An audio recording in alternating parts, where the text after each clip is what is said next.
Si les personnels soignants luttent pour venir à bout du coronavirus à travers le monde, d'autres tentent de combattre un tout autre fléau pendant le confinement, les violences conjugales.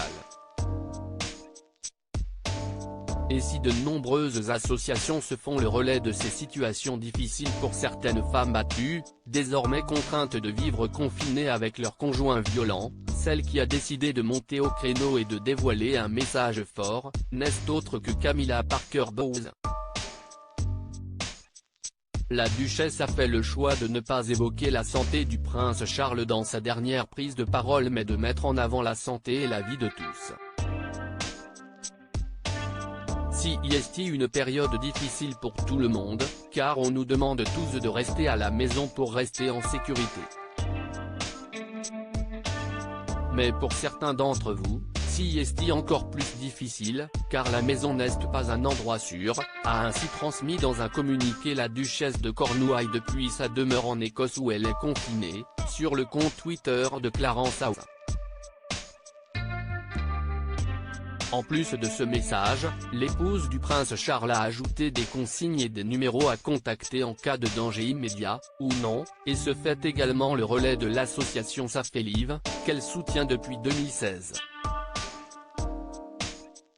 Les violences conjugales, le combat de Camilla Parker Bowles. Un message dans lequel Camilla Parker Bowles n'a cependant pas inclus son époux le prince Charles, testé positif au coronavirus.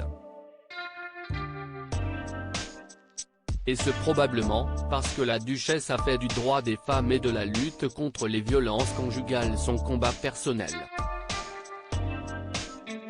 Un combat qui n'est cependant pas anodin pour la duchesse qui confiait justement en février dernier qu'elle avait dans son entourage, une personne qui a été victime de violences conjugales. De quoi lui inspirer un discours poignant lors de l'ouverture en mars dernier du Festival des femmes du monde, Waouh!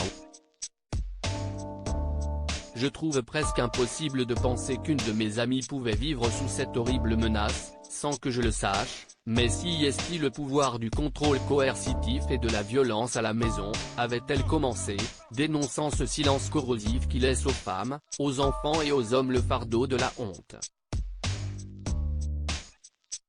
Cela les empêche de parler de la violence et les empêche d'obtenir de l'aide. Et au pire, cela peut être fatal, avait-elle ajouté.